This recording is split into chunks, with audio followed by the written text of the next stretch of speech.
पिछले एपिसोड में हमने देखा था कि नेशन इंस्पेक्टर बनने का कंपटीशन स्टार्ट हो चुका था। कंपटीशन के रूल के हिसाब से जो भी बैटल अरीना में लास्ट तक के खड़ा रहेगा वही ये कंपटीशन जीतेगा। भुइया यहाँ पे सारे लोगों के साथ फाइट करता है और एक के बाद एक करते हुए सारे लोगों को हराया जा रहा है। लेकिन तभी मिंगलोंग अपने कई सारे साथियों को भेज देता है भुइया के साथ फाइट करने के लिए, लेकिन भुइया ने अपनी पावर का इस्तेमाल करते हुए उन सभी को हरा दिया था। तो इस वजह से अब बारी आ चुकी थी मिंगलोंग की। मिंगलोंग और भुइया के बीच में फाइनल फाइट स्टार्ट हो जाती। अगर भुइया यहाँ पे मिंगलोंग को हरा दे तो यहाँ का कंपटीशन जीत जाएगा। शुरुआत में तो भुइया बहुत ही अच्छे से टक्कर देता है उस मिंगलोंग को, लेकिन तभी मिंगलोंग ने अपनी थंडर बॉडी का इस्तेमाल कर लिया था, जिस वजह से उसके पास बहुत ही ज्यादा थंडर की पावर आ गई होती है और वो यहाँ पे भुइया से लड़ने के लिए तैयार हो गया होता है। जिसके बाद यहाँ से यह एपिसोड स्टार्ट होता है। इस एपिसोड के स्टार्टिंग में भुइया ने उस मिंगलोंग से लड़ने के लिए अपनी बीस्ट बॉडी को समन कर लिया था, जिस वजह से वो मंकी किंग की तरह दिखाई दे रहा था और उसकी मदद से वो यहाँ पे मिंगलोंग को खूब मारता है। उसकी पावर वहाँ पे कई गुना ज्यादा बढ़ चुकी थी, तो इसी वजह से मिंगलोंग जो था वो ठीक तरह से भुइया से फाइट नहीं कर पाता। फिर भी मिंगलोंग यहाँ पे हिम्मत हारने के लिए तैयार नहीं था। वो फिर से अपनी पावर को एक्टिवेट करता है और अपनी थंडर पावर की मदद से भुइया के ऊपर अटैक करने लगता है। वो कहता है तू जितना अपने नए नए टेक्निक को दिखा रहा है ना, उतना ही तुझसे फाइट करने में मजा आ रहा है। आज मैं तुझे छोड़ूंगा नहीं, मैं तेरी आज जान लेके रहूंगा। और जितने भी लोग यहाँ पे बैटल देखने के लिए आए हुए थे वो लोग कहने लग जाते हैं भुइया तो सिर्फ बॉडी रिफाइनमेंट के 9th लेवल पे है, फिर भी वो यहाँ पे मिंगलोंग को इतनी अच्छी टक्कर कैसे दे रहा है। हमें तो नहीं लगता भुइया इतने कम लेवल पे होगा, वो बहुत ही ज्यादा आगे होगा, लेकिन वो अपनी कल्टीवेशन को छुपाया करता होगा, वरना मिंगलोंग को इस तरह की टक्कर देने की ये तो बिल्कुल इम्पॉसिबल बात है। इतने कम लेवल पे होने के बाद भी दोनों का बैटल बहुत ही ज्यादा भयंकर चल रहा होता है। दोनों एक दूसरे को कड़ी टक्कर दे रहे होते हैं। वो दोनों एक दूसरे के सामने हार मानने के लिए तैयार नहीं थे, लेकिन यहाँ पे देखते ही देखते वो जो मिंगलोंग था वो ज्यादा ताकतवर दिखाई देने लगता है। तो फिर सारे डिसाइपल कह रहे थे ये फाइट इतनी ज्यादा भयंकर हो गई है कि इस फाइट को एल्डर से कह के रुकवानी होगी, वरना ऐसा लगता है कि दोनों एक दूसरे की जान ले लेंगे। जानली भी यहाँ पे एकदम ज्यादा घबरा जाती है। वो यहाँ पे एल्डर को देखते हुए कहती है जाओ ना आप यहाँ पे भुइया को बचाओ, कहीं उसको कुछ हो ना जाए, क्योंकि वह तो सुप्रीम प्रोटेक्टर की पावर की मदद से अभी भी वहीं पे स्टॉप खड़ी थी। वो वहाँ से हिल ही नहीं पा रही थी, लेकिन भुइया और मिंगलोंग तो रुकने के लिए तैयार ही नहीं थे। वो लोग यहाँ पे जान दे देंगे, लेकिन वो लोग हार नहीं मानने वाले थे। तो मिंगलोंग भुइया से कहता है बस बहुत हो गया, इतनी ज्यादा तकलीफ उठाने की कोई जरूरत नहीं, तू सीधा का सीधा अपनी हार मान ले, क्योंकि मैं तुझे आज मार ही डालूंगा। फिर उसके बाद वो घसीट के एक थंडर पंच मार देता है भुइया के ऊपर, जिस वजह से भुइया वहाँ से दूर जाके फेंका जाता है। लेकिन फिर भी भुइया यहाँ पे हिम्मत नहीं हारता। मिंगलोंग यहाँ पे वापस से एक और खतरनाक थंडर वाला अटैक भुइया के ऊपर करने की कोशिश करता है, लेकिन भुइया के सब्र का बांध टूट गया था। बस बहुत हो गया, जब से मैं इसके अटैक को देखे जा रहा हूँ अब मेरी बारी है इसके ऊपर खतरनाक अटैक करने की, एक ही अटैक में मैं इसे मार डालूंगा। लेकिन भुइया जैसे यहाँ पे अपनी पावर को एक्टिवेट करता है कि वहाँ पे उसकी बहुत ही भयंकर वाली ड्रैगन स्पिरिट आ चुकी थी, जो कि काफी ज्यादा कमाल की लग रही थी और ये स्पिरिट बनी थी उसी के ऑरा के साथ। और भुइया यहाँ पर अपनी स्पिरिट का और अपनी स्टिक की पावर का इस्तेमाल करता है और दोनों की पावर को वो एक साथ मर्ज कर चुका था। और जैसे उन दोनों को मर्ज करने के बाद वो एक घसीट के अटैक मार क्या देता है उस मिंगलोंग को कि मिंगलोंग उड़कर दूर फेंका जाता है। उसकी हालत एकदम खराब हो चुकी थी, अब वो मौत के कगार पे पहुंच चुका होता है। जैसा कि भुइया ने कहा था एक अटैक में वो उसे मार डालेगा, सच में मिंगलोंग एक ही अटैक में मरने के कगार पे पहुंच गया। तो फिर मिंगलोंग कह रहा था मैंने इतने सालों से इतनी मेहनत और मैं इतना कल्टीवेशन में आगे बढ़ा और मैं अपने भाइयों का बदला लेना चाहा, लेकिन सब कुछ इस तरीके से खत्म हो गया। मैंने कभी नहीं सोचा था कि ये सब इतनी बुरी तरीके से खत्म होगा, शायद मैं ही कमजोर था। और इतना कहते साथ ही वो वहाँ पे मर जाता और उसकी बॉडी भी यहाँ से गायब हो चुकी थी। आखिरकार भुइया ने अपने सारे के सारे दुश्मनों का खात्मा कर दिया था और सारे के सारे लोग बहुत ही ज्यादा खुश होते हैं कि भुइया ने तो कमाल ही कर दी, वो तो ये कंपटीशन जीत चुका है, उसने मिंगलोंग को हरा दी जो कि इतना ज्यादा पावरफुल था। सभी लोग यहाँ पे तो खुश थे, लेकिन सुप्रीम प्रोटेक्टर के साथ जो एल्डर आया हुआ था असल में वो शायद होता है मिंगलोंग का दादा। वो कह रहा था मेरे पोते मैं तेरी जान का बदला ना इस भुइया की जान से लूंगा, मैं इस भुइया को छोड़ूंगा नहीं। इस भुइया ने मेरे पोते की जान ली है। फिर वो भी यहाँ पे अपनी पावर को एक्टिवेट करते हुए भुइया के ऊपर एक खतरनाक अटैक करने वाला था। ये अटैक भुइया को लग पाता कि तभी बीच में दूसरे वाले एल्डर आ जाते हैं जो कि कंपटीशन करवा रहे थे। वो यहाँ पे उस एल्डर को रोकने की कोशिश कर रहे थे, पर तब तक ये अटैक भुइया की तरफ बढ़ चुका था। लेकिन ये अटैक भुइया को यहाँ पे लग पाता कि इससे पहले ही सेक्ट के लीडर वहाँ पे आ चुके थे, जिन्होंने अपनी पावर का इस्तेमाल करते हुए उस एल्डर के अटैक को रोक दिया था। और मिनलोंग का जो दादा था उसका नाम होता है एल्डर सीतू। वो यहाँ पे आने के बाद कह रहा होता है बस बहुत हो गया, ये यहाँ पे क्या हो रहा है, डिसेबल की फाइट में एल्डर बीच में क्यों आ रहे हैं। लेकिन एल्डर सीतू जो था वो एल्डर से कहने लग जाता है आपको मेरी बात सुननी होगी। भुइया ने क्या किया आपको पता है, इसने मेरे पोते की जान ले ली। इस भुइया के पास इतनी खतरनाक तरह की इविल टेक्निक, एक खुद को बीस्ट में ट्रांसफॉर्म कर सकता है, इसने गलत टेक्निक का इस्तेमाल किया, तो इसके लिए उसको यहाँ पे सजा मिलनी चाहिए। इसकी कल्टीवेशन डिस्ट्रॉय करके यहाँ से इसे बाहर निकाल दो ताकि मेरे पोते की आत्मा को शांति मिल सके। यही रिक्वेस्ट मैं आपसे करना चाहता हूँ।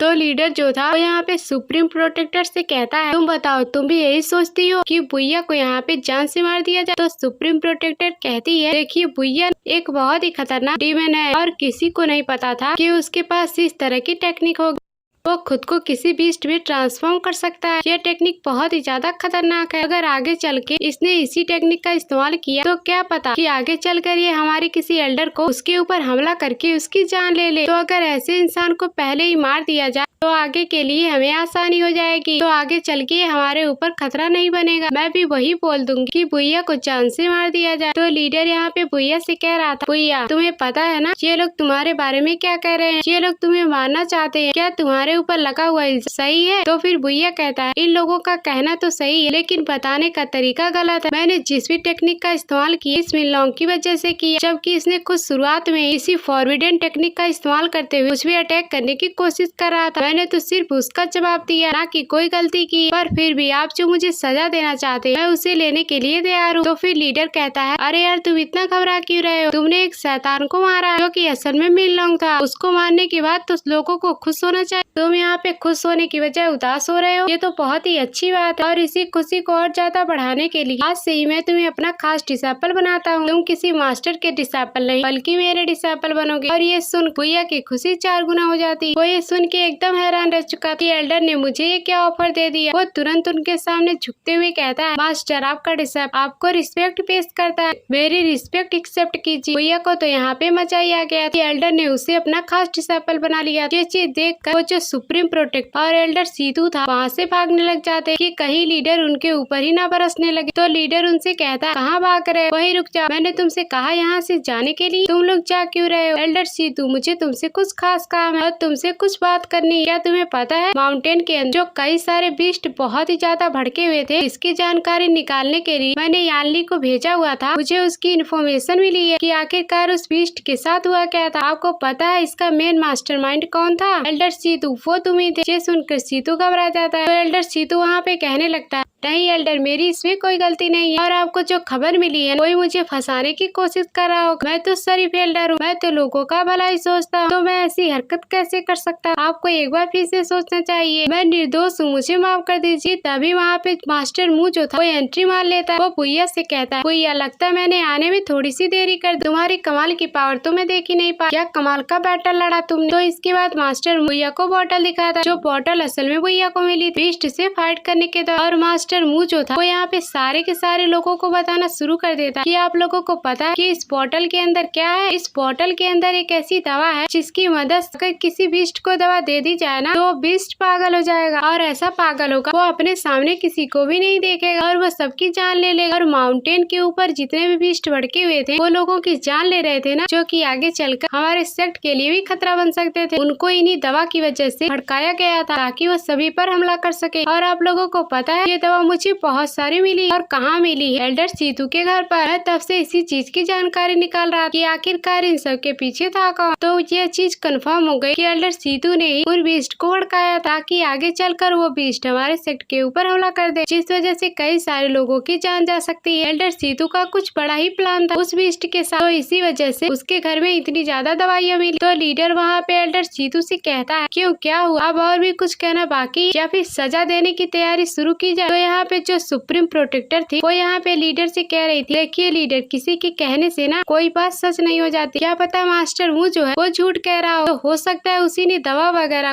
एल्डर सीतू के घर पे रख दिया हो ताकि उनको फंसाया जा सके। ऐसा थोड़ी ना कि बाहर से देखी हुई चीज सच होती। हमें इस मामले की और अच्छे से जानकारी हासिल कर लेनी चाहिए। लेकिन लीडर बहुत ही ज्यादा भड़का हुआ, वो यहाँ पे कहना शुरू कर देता है, तुम्हें पता है ये दवाइयाँ जिनकी मदद से बीस्ट को कंट्रोल किया जाता है ये कहाँ से आती है? और इसको बनाने वाला सिर्फ एक ही इंसान है जो कि दाऊ सेक्ट के अंदर रहता है। शायद मुझे तुम लोगों को बताने की जरूरत नहीं है कि दाऊ सेक्ट से हमारी कितनी बड़ी दुश्मनी है। उस दाऊ सेक्ट वालों के साथ ही एल्डर सीतू ने हाथ मिलाया हुआ है, तभी इसके पास दाऊ सेक्ट वालों ने उस बीस्ट को कंट्रोल करने वाली दवा दी और एक हमारे सेक्ट का एल्डर हमारे दुश्मन सेक्ट के जाकर मिलता है और तुम बोल रही हो और अच्छे से मामले की जानकारी निकालो। और तुम्हारी बातों से साफ लग रहा है कि तुम यहाँ पर एल्डर सीतू का साथ दे रही हो और उस दाऊ सेक्ट का साथ दे रही हो और मुझे तुम लोगों की कोई जरूरत नहीं। इस वजह से वो जो लीडर था सुप्रीम प्रोटेक्टर को वहाँ से भगा देता, लेकिन एल्डर सीतू को वो काल कोठरी में डाल देता है और दूसरे एल्डर को जिम्मेदारी दे देता है और अच्छे से इस मामले की जानकारी निकाली। अगर ये चीज कंफर्म होती है एल्डर सीतू दाऊ सेक्ट के साथ मिला हुआ है तो शायद ही एल्डर सीतू इस दुनिया में जिंदा बचेगा। एल्डर सीतू तो काफी ज्यादा घबरा चुका, जितने गलत इरादे के साथ वो यहाँ पे आया हुआ था सब कुछ उसके ऊपर ही हो गया। इसके बाद लीडर जो था वो यहाँ पे भैया से कहने लग जाता है, भैया देखो तुमने जो भी किया, तुमने जो मिल लॉन्ग को मारा वो तो बहुत अच्छा काम किया, लेकिन तुमने ना खुद किसी डीमन में ट्रांसफॉर्म किया था और ये टेक्निक हर इंसान के काफी ज्यादा खतरनाक होती है। तो भैया भी अपने लीडर से कहने लग जाता है, मास्टर आपने जैसा कहा मैं वैसा ही करूंगा और मैं आपको कभी निराश होने नहीं दूंगा। उसके बाद भैया जो था वो यहाँ पर रात को अपने अंकल के कब्र के पास आता है और वहाँ पे आने के बाद अपने अंकल से कह रहा होता है, अंकल आपको पता है मैं कुछ टाइम के लिए अपने गाँव जा रहा हूँ। मैं कितने टाइम से यहाँ पर आपके साथ अकेला रहा करता था, लेकिन आप तो मुझे छोड़कर चले गए। ना जाने दोबारा मैं कितने दिनों बाद यहाँ पे वापस आ पाऊंगा।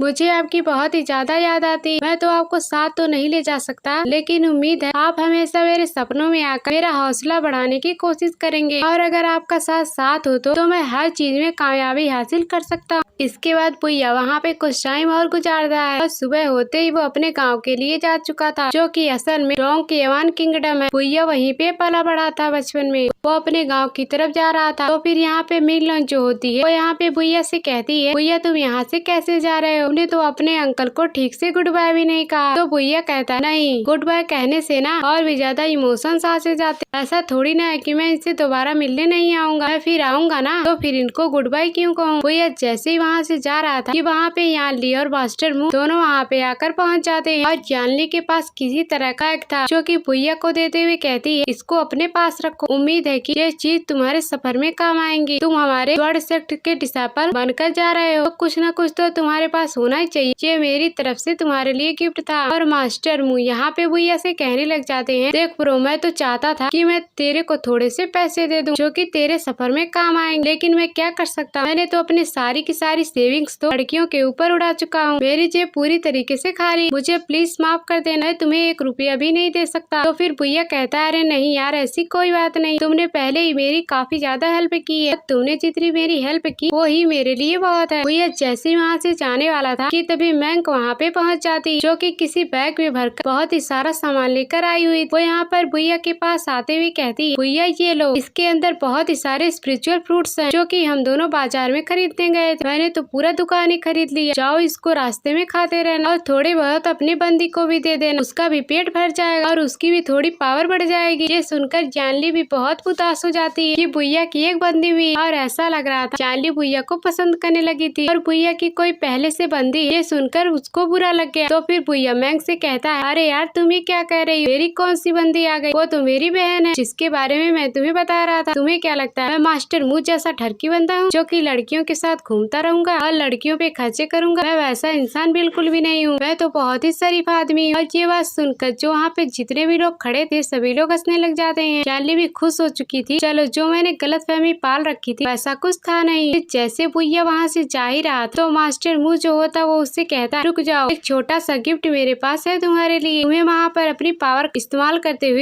अपने स्पिरिचुअल वर्ड को समन कर लेना है ताकि ये वर्ड भुइया के उस डोंगवान किंगडम में लेके जाए। वो भुइया से कहता है तुम्हें पैसे तो नहीं दे पाया लेकिन तुम्हें वर्ड ही ले जाओ, ये तुम्हें तुम्हारे घर तक पहुंचा देगा। इसके बाद भुइया सभी का शुक्रिया करता है और वो कहता है मैं जल्दी ही वापस आऊंगा और ये जो छोटा मोटा मैटर उसको सुलझाने के बाद मैं दोबारा से वापस आऊंगा। तो सभी कहते हैं तुम्हें इस सफर के लिए बेस्ट ऑफ लक है, तो हमारे लिए कुछ न कुछ अच्छी चीजें वहाँ से जरूर लेके आ जाना। जिसके बाद भुइया वहाँ पर उस वर्ड पे सवार होके जा चुका था और कहने लग जाता है डोंगक्वान किंगडम में आ रहा हूँ क्योंकि बहुत पुराने हिसाब किताब तुमसे पूरा करने हैं और उनको मैं अब पूरा करके ही जाऊंगा। इसके बाद हम डोंगक्वान किंगडम का सीन देखते हैं। यहाँ पे भुइया आ रहा है, वहाँ पे एक समारोह चल रहा था महल के अंदर क्योंकि महल में शायद किसी नए लीडर को राजगद्दी पे बैठाया गया है, तो उसी के सम्मान में सारे के सारे लोग यहाँ पे आए हुए थे और सभी रिस्पेक्ट पेश कर रहे होते। काफी धूमधाम से यहाँ पे सम्मान समारोह किया जा रहा था और जो भी ताजपोशी का काम होता है वो सभी यहाँ पे करवाया जा रहा होता है। सारे लोग यहाँ पे तो खुश थे और जब सम्मान समारोह पूरा हो जाता है तो शाम के टाइम पे कुछ गाँव के जो लोग थे आपस में बातें कर रहे थे। लगता है ना अब हमारे डोंगक्वान किंगडम का जो लीडर है वो हमारे इस किंगडम को आसमान की बुलंदियों पे लेके जाएगा और जितने भी हम लोगों की परेशानी है वो सारी परेशानियां खत्म हो जाएंगी और लोगों को आराम से जीने का मौका मिलेगा और सुकून की जिंदगी सभी लोग गुजार पाएंगे और सबकी परेशानियों की खत्म होने का टाइम आ चुका है, अच्छे दिन आने वाले। लेकिन वहीं पे एक बंदा भी जो कि सड़क पे बैठा हुआ था जो कि बहुत ही ज्यादा शराब पिया हुआ था, देखकर तो वो थोड़ा शराबी लग रहा था। वो यहाँ पे उन बंदों से कहता है गलत हुआ, बहुत गलत हुआ, इन लोगों को दिखाई नहीं देता जो नया लीडर बना है वो कितना घटिया इंसान है, लेकिन फिर भी लोग उसका ही सपोर्ट कर रहे हैं। उस लीडर ने किस तरह की पट्टी बांध दी इन लोगों की आंखों में, ये जो किंगडम है वो पूरी तरह से बर्बादी के कगार पे आ चुका है और सारे लोगों का जीना मुश्किल हो जाएगा। वो बंदा यहाँ पर कहता है तू है कौन, तू यहाँ पे हमारे नए एम्परर और एम्प्रेस के बारे में ऐसे कुछ कैसे कह सकता है, वो तो अभी हमारा नया एम्परर बना है। एम्परर युआन हाउ वो बहुत ही अच्छा इंसान है, वो बहुत ही ज्यादा बहादुर है और वो अपनी प्रजा की रक्षा करना और उनकी देखभाल करना वो बहुत ही अच्छी तरीके से जानता है। तो फिर शराबी आदमी कहता है बहादुर सपने में भी एक नंबर का घटिया और कायर इंसान है, धोखे से उसने एम्परर की पोजीशन हासिल की जो कि उसके लायक भी नहीं था। तुम लोगों को पता है मार्शल मू का जो प्रिंसेस यू था वो कितना अच्छा इंसान था, कितना बहादुर इंसान था, वो जाकर लड़ाइयाँ लड़ता था युआन किंगडम के लिए, कई सारे दुश्मनों को उन लोगों ने मिलकर हराया। मेन रीजन प्रिंस यू ही था, वो तो बहुत ही अच्छा इंसान था, लेकिन तुम्हारे इस एम्परर युआन हाउ उसने उसको जान से मार दिया, उसको गद्दार बताते। इस प्रिंसेस युआन हाउ ने दुश्मनों का साथ दिया लेकिन इस युआन हाउ ने उसको जान से मार दिया, उसको गद्दार बताते हुए प्रिंस यू ने दुश्मनों का साथ दिया है। जबकि प्रिंस यू यहाँ पर युआन हाउ की सच्चाई पूरी दुनिया के सामने लाना चाहता था और ऐसे इंसान को तुम लोग कह रहे हो कि वो आगे चल के तुम्हारी रक्षा करेगा और तुम्हारा जीना आसान कर देगा, कभी भी नहीं। वो तुम लोगों को पल पल तड़पाएगा, तुम लोगों की जिंदगी अब मौत की तरफ आने वाली है। मुझे ये सारी चीजें इसलिए पता है क्योंकि मैं प्रिंस यू का खास सोल्जर हूँ, उनके साथ समय बिताया मैंने, उनके साथ में दिन रात रहा हूँ। अगर प्रिंस यू यहाँ के नए एम्परर बनते ना तो ये डोंगक्वान किंगडम कहाँ से कहाँ पहुँच जाता। ये तभी वहाँ पे कुछ सिपाही आ जाते हैं जो कि कहने लगते हैं तेरी हिम्मत कैसे हुई जो कि हमारे एम्परर युआन हाउ के बारे में तुम ऐसा कह रहे हो, और लगता है तुम्हें युआन हाउ के पास ही ले जाना पड़ेगा, वही अब तुम्हें अच्छे से सबक सिखाएंगे। इसके बाद वो लोग उस बेचारे बंदे को मारते हुए वहाँ से लेके जाने लगते हैं। जो सीन दिखाते ही ये एपिसोड यहीं पर एंड हो जाता है। Thanks for watching. पिछले एपिसोड में हमने देखा था कि भुइया जो था उसके मिन लॉन्ग के साथ काफी जबरदस्त फाइट स्टार्ट हो जाती है। भुइया ने खुद के बीस्ट फॉर्म को समन कर लिया था जिसकी मदद से वो मिन लॉन्ग को बहुत ही मारता है। वो उसको इतना मारता है कि मिन लॉन्ग की जान जा चुकी थी। भुइया के सारे दुश्मन यहाँ पे तो खत्म हो चुके थे, लेकिन जब पनिशमेंट देने की बारी आती है तो सुप्रीम प्रोटेक्टर और उसके साथ आया हुआ था वो एल्डर भुइया को जान से मारने के लिए कोशिश करने के लिए, लेकिन लीडर ने वहाँ पर भुइया को बचा लिया था और अब वो सुप्रीम प्रोटेक्टर और उसके साथ वाले एल्डर को दोनों को काफी भयानक पनिशमेंट दे देता है। जिसके बाद भुइया जो था अपने गांव जाने के लिए निकल चुका था जहाँ पे भुइया का जन्म हुआ था और जहाँ पे उसने बचपन गुजारा था। वहाँ पे कुछ लोग हैं जिनसे हिसाब किताब बाकी है। जिसके बाद यहाँ से यह एपिसोड स्टार्ट होता है। तो इस एपिसोड के स्टार्टिंग में भुइया जो था एक होटल के अंदर बैठा हुआ था और यहाँ पे आने के बाद जितने भी होटल में बंदे थे वो सभी आपस में बातें कर रहे थे। क्या तुमने सुना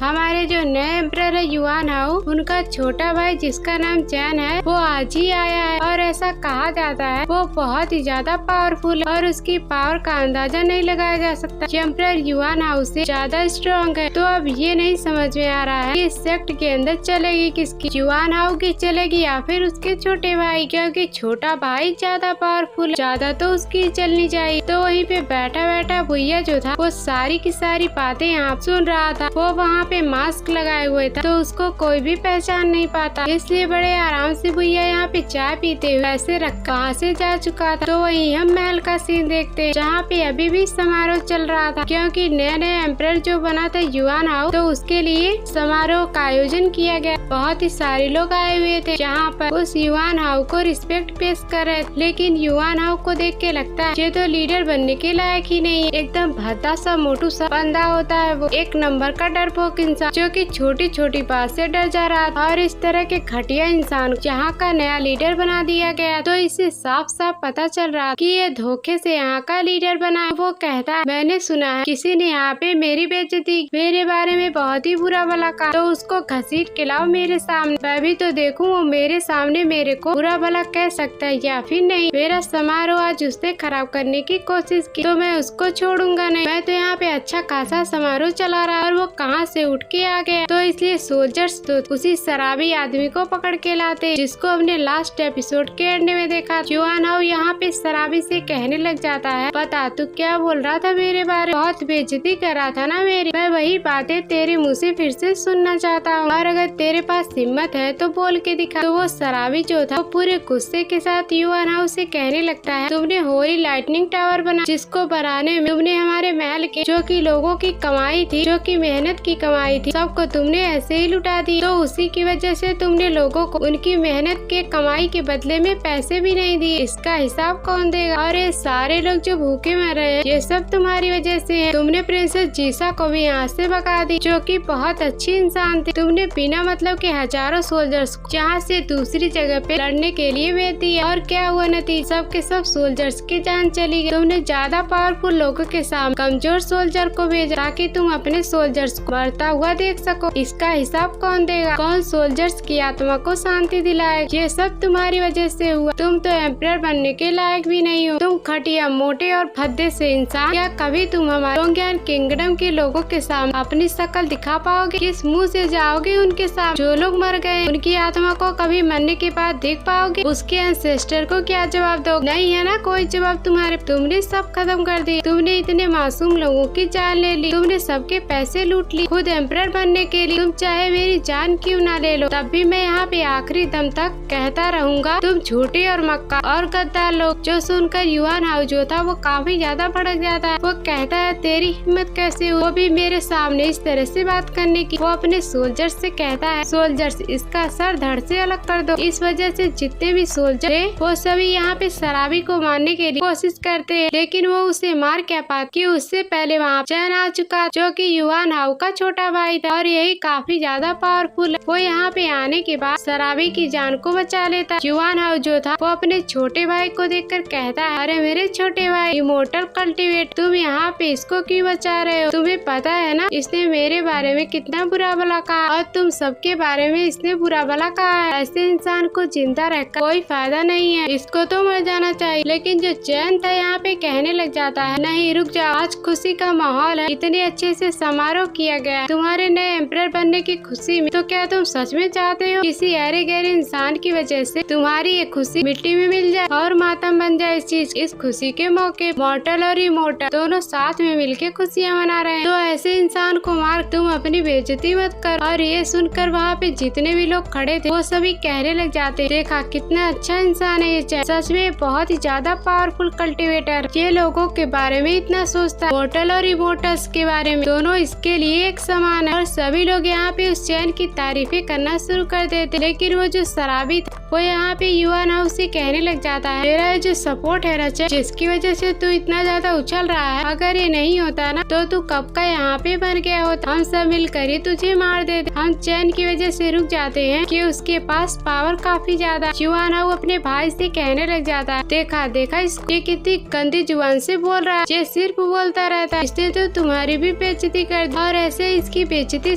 तुम सुनते रहोगे, मुझे जिंदा नहीं चाहिए, इसको मार डाल। तो चैन भी कहने लग जाता है जैसे मोर्टल इंसान से ना मुझे बहस करके कोई मतलब नहीं, हम तो चुटकियां बजाते हुए तेरी जान ले सकता, मैंने तो तेरी एक बार जान बचाई है, कम से कम उसका शुक्रिया तो बोल दे। लेकिन शराबी तो कुछ भी सुनने के लिए तैयार ही नहीं था। वो कहता है तुम सब एक जैसे किसी गंदी नाली के कीड़े हो, तुम लोगों की कोई भी रिस्पेक्ट नहीं है मेरी नजरों में। तो ये सुनकर युआन हाउ जो था अपने अपने एक खास चूहे को बाहर निकालता है और वो चूहे से कह रहा, बहुत ही टाइम से मैंने तुझे पाल के रखा, इसी मौके के लिए जाओ और इस शराबी को काट काट इसे दर्दनाक मौत दे दो। इसके बारे में इसने कभी सोचा भी नहीं हो। फिर वो चूहा यहाँ उस शराबी को काट काट यहाँ पे तड़पा रहा हो। वो शराबी बस इतना कह रहा, मैं मर जाऊँ, मुझे उससे फर्क नहीं पड़ता, लेकिन देख ले मेरी आत्मा तुझे यहाँ पे बदुआ दे, तो कभी खुश नहीं रहेगा। यहाँ देख लेना, एक न एक दिन ऐसा जरूर आएगा जब कोई ऐसा इंसान तुम लोगों के सामने आएगा जो तुम्हें तुम्हारी औकात दिखाएगा। तुमने बहुत मासूम लोगों की जान ली, तुमने बहुत लोगों का खून बहाया, उन सभी का हिसाब ले कोई ना कोई तो जरूर आएगा। और जब वो आएगा तो यहाँ पे तहलका मत, चाहे आज आए या फिर कल आए, चाहे 1 साल या फिर 10 साल बाद, लेकिन वो आएगा जरूर, ये मेरा वादा। जब वो आएगा तब तुम देखना कि यहाँ पे क्या होगा। फिर जुआना वो अपने चूहे से कहता, काट काट इसे और तेजी से काट, इसकी जुबान बहुत चल रही, मुझे इसको तड़पते हुए देखना, इसकी चीखे मेरे कान तक नहीं जा रहे, इसको और जोर से काट। और वो जो बेचारा शराबी वो यहाँ पे तड़प तड़प के चिल्ला रहा, क्योंकि वो चूहा कोई मामूली चूहा नहीं और इतने भयंकर तरीके वो उस शराबी को काट रहा होता है, जिस वजह से वो जो युवान आउट था जहाँ पे अपने सोल्जर से कहता है, सोल्जर्स जाओ और इस शराबी को जान से मार दो। ये बहुत बोलता, इसकी बातों से मेरे कान में दर्द हो, लेकिन जैसे सोल्जर यहाँ पे शराबी को मारने के हवाले थी, तभी यहाँ पे एक स्लैश अटैक आता, जिसकी वजह से वो जो चूहा वहीं पे मर चुका था। तो एम्परर कहता है कि इसके अंदर हिम्मत हुई जिसने मेरे चूहे को मारा, मेरा इतना प्यारा चूहा वो भी मर गया, मैं उसे छोड़ूंगा नहीं, और अगर हिम्मत है तो मेरे सामने। कि तब वहाँ पे एंट्री मारता है भैया, जो कि मास्क लगा के यहाँ पे आया हुआ। वो यहाँ पे आने के बाद कहता है, अरे यार मैंने तो चूहा ही मारा है, और अगर मुझे गुस्सा आया ना तो मैं तुझे भी मार दूंगा, इसलिए तू अपनी हद में रह। तो फिर ये चीज देखकर सभी लोग हैरान रह जाते कि ये बंदा कौन आ गया यहाँ। फिर वो जो चैन वो भैया से कहता है, तू है कौन और तू हमारे महल के मामले में टांग घुसाने की कोशिश क्यों कर रहा है, तुझे पता नहीं है किसका अंजाम क्या होगा, इस शराबी की जगह तेरा भी नंबर आ सकता है। फिर भैया यहाँ पे अपना ओरिजिनल नाम नहीं बताता, बल्कि वो जो उसके अंकल सून का नाम था वो वही वहाँ पे बता देता, और वो नाम सुनकर ये लोग पहचान जाते। फिर चैन जो होता है यहाँ पे कहने लग जाता है, हमें ना इस महल के अंदर ना दाऊ सेक्ट का राज चलता है, दाऊ सेक्ट का रूल्स और नियम यहाँ पे चलते हैं, और अगर ये कुछ भी करने की कोशिश करता है तो तुझे दाऊ सेक्ट के हिसाब से सजा दी जाएगी, इसलिए तू हमारी मान और दफा हो जाए, और अगर तू अपनी जान बचाना चाहता है। लेकिन भैया जो था वो यहाँ पे कहता है, बस बहुत हो गया, दाऊ सेक्ट के रूल्स यहाँ पे चलते हैं ना, लेकिन अब नहीं चलेंगे। भैया यहाँ पे अपना नेशन इंस्पेक्टर का बैज दिखाता है, जिसको देखकर सारे के सारे लोग हैरान रह जाते हैं, अरे ये तो स्वर्ण सेक्ट का नेशन इंस्पेक्टर, ये यहाँ पे क्या करने के लिए है। और नेशन इंस्पेक्टर का यही काम होता है कि आसपास जो भी गलत काम हो रहे हैं, अपराध अगर हो रहे हैं तो उसको ठीक करना, क्योंकि जो नेशन इंस्पेक्टर के काम होते वो पुलिस वाले काम होते जो कि भैया के, तो इसीलिए वो अपने सामने गलत होते हुए कुछ नहीं देख सकता, चाहे उसके सामने कोई भी सेक्ट क्यों ना आ जाए। यही पोजीशन भैया को मिली थी कंपटीशन के अंदर, जो कि जीतने के फिर जो चैन था वो भैया से कहने लग जाता है, भैया तुम भरे यहाँ नेशन इंस्पेक्टर बने हो और तुम्हारे रूल यहाँ पे चलने चाहिए, लेकिन क्या तुम इस रूल के बहाने उस शराबी को बचाने की कोशिश कर रहे हो, आखिरकार तुम उसकी जान क्यों बचाना चाहते हो। तुम्हें पता है ना ये एक अपराधी, इसने खुद ही उल्टा बोला एल्डर के बारे में। भैया तुम्हारे रूल्स तो चलने चाहिए, लेकिन क्या तुम इस रूल्स के बहाने इस अपराधी शराबी को बचाने की कोशिश कर रहे हो, आखिर तुम इसकी जान क्यों बचाना चाहते हो। तुम्हें पता है ना कि ये एक अपराधी है और इसने इतना बड़ा क्राइम किया, और अगर तुम ऐसे इंसान को बचाओगे तो तुम्हारी पुलिस बैच का मतलब क्या हुआ। तो भैया यहाँ पे कह रहा था, जरा डिटेल में बताओगे कि इस शराबी ने कौन सा अपराध किया, मुझे तो नहीं दिखाई दे कि इसने कोई भी अपराध किया है। तो फिर चैन कहने लग जाता है, इसने हमारे एम्पर यानी कि मेरे बड़े भाई की बेइज्जती की, जो कि इस पैलेस का एम्परर है, इसको जान से मारना पड़ेगा। अब ये शुभ काम तुम करते हो या फिर मैं ही अपने हाथों से करूं, मुझे जवाब जल्द से जल्द चाहिए। तो युवान हाउ कहने लग जाता है, हाँ सच में ये शराबी अच्छा इंसान नहीं है, इसको मरना पड़ेगा, और वो भी मामूली मौत नहीं, बल्कि ऐसी मौत इस तरह से किसी को भी ना मारा गया, इसको चीर फाड़ के लटका दे ताकि चील कौवा इसको नोच के खाए। तो फिर भैया कहने लग जाता, अच्छा तो ऐसी बात, अगर एम्परर को बेइज्जत किया जाए तो इसकी सजा मौत हो, तो जरा मैं एम्परर का जो चमचा जो कि उसका छोटा भाई उसको बेइज्जत करूँ तो उसकी सजा क्या होनी चाहिए। जो सुनकर चैन यहाँ पे भैया से कहता है कि तेरे कहने का मतलब क्या है, तू मुझे बेइज्जत करेगा, तू जबान संभाल के बात।